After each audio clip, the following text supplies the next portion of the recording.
American film costume designer.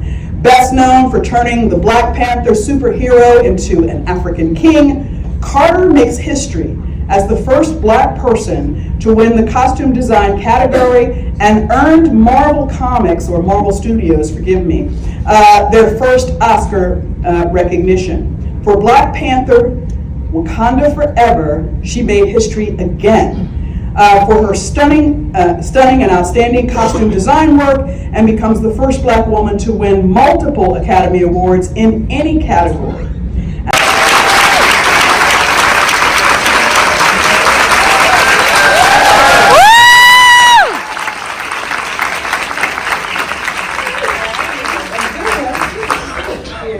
Because I got a lot of questions, and everybody, We played around with all that kind of stuff at home, so I knew that this world that I was embarking on was something that I could focus on, and I did, and it just stuck like glue. From that point on, I was the costume designer at Hampton.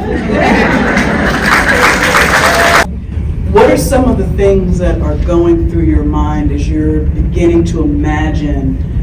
Because you mentioned talking to the actors and wanting them to feel comfortable in whatever they're wearing, but that's after you design. Before you create these things for them, Yes. what are you thinking and what are you looking for in a script? I'm looking for a good story. A story that's colorful, a story that I can imagine. I actually do read in colors or textures. It's environments. You're reading a story and you're going on a journey, and sometimes it's a dark journey or it's a colorful journey, and you actually are envisioning the story, and there's a part of you inside that is motivated by some of the stories, and you think to yourself, oh, I'm gonna maybe really do a beautiful gown for this scene, or I'm gonna do something really vibrant, or I'm gonna try to lay back and not be seen. That's also very difficult to do, to be in the background. A lot of times it's supportive, it's collaborative, it's composition. So it's not always about look at me, look at the costumes. A lot of times it's just how do you balance the textures and the colors with the environment. And that's kind of what's ruminating when I'm reading, like, I feel good about this scene and I can actually see how it would play out. It is a visual storytelling medium, so it's impossible not to. Like anybody reading a story is going to visualize. Even you could imagine your own family or your grandparents or a future world and what it would look like. It's very much a subjective thing at first, until you collaborate with the other filmmakers.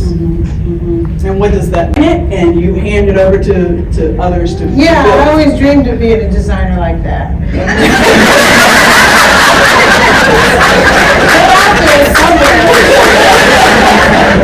But no, we're not tailoring by candlelight by no means. But we are thinking about how things can look the most authentic. A lot of times we have to make several of one thing. So we can't necessarily make it all by hand because that's the way they did it. We do have to, be smart about it. But how do we make those, hand-bound buttonholes, on the hero piece, and then on the stunt pieces, they go through a different process that's quicker. But I think that's the beauty of recreating something that's antique, that you are going on a journey on each garment. You're examining it. You know that the linings were cotton. They weren't acetate or whatever you might find today. They were really, they didn't have Instagram. They didn't have, so that's what they did to pass the time. And so that journey is part of the costuming world, and it also affects the fit of the clothes, of the garment. It's couture for costumes. I different costuming than any other kind of film that you could do. They're rare. There's rarefied air. Our budget's in the millions. 10 million. We employ craftspeople from. The Black Panther suit was the first time. Well, actually, the first time it was seen was in Captain America: Civil War. Right. And it's called A Habit, and it was put in that film at the last minute. So by the time I received the word that I was going to design the new Black Panther, they talked to me about the suit and what they wanted to be different from the first time. So I asked them to bring the suit to my office so I could see it, and someone from Marvel, same person that put these up, she put them on a mannequin, and it's like, hey, it's not that impressive, it's not a mannequin. And so I said, let's get Chadwick Boseman in to try it on. And he came in, and it took two people to help him in, because there's a muscle sculpt, and then there's the top layer. So guys, That's hot. you gotta have a muscle sculpt. No amount of muscle milk will bring you into that.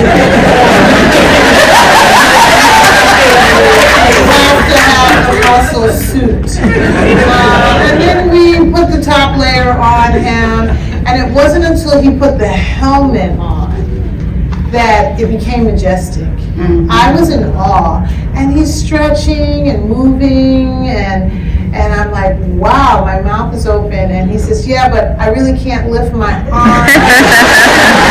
I can't really breathe out of my nose in this helmet.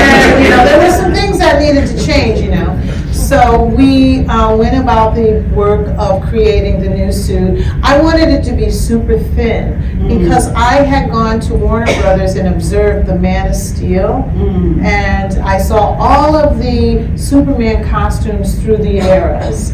And I noticed how, as it became to come into the 2000s, that you could actually see the steel muscles illuminating through the top layer. So I thought, if he has steel muscles, then the Black Panther must have vibranium muscle. Yeah. You've heard of vibranium, right?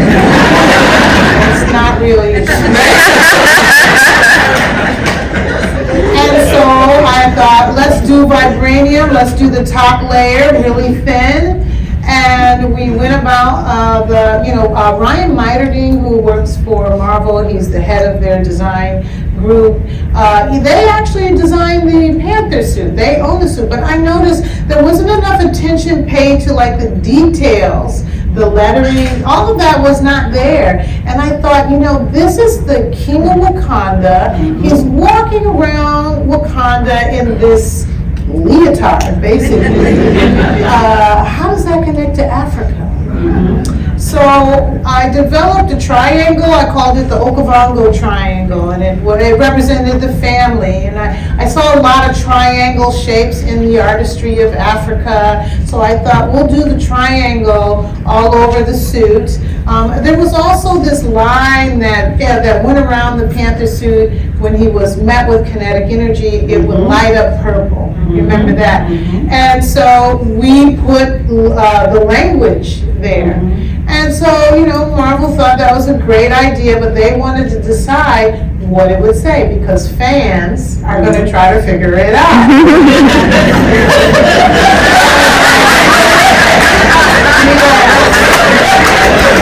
So that took forever. And finally, they gave up and they said, just put, we did some tribal markings in that area, but there was, I think you're thinking of Shuri, though, because if it said forever, it is Wakanda forever. Oh, no. Yeah. I'm trying to go back to my notes. So we did that, and we made the suit. It was super thin, and you could see the vibranium emanating, but it was a little too thin for the stunts. So, this is my first superhero film. I'd never done a superhero film before, and I will print your design patterns.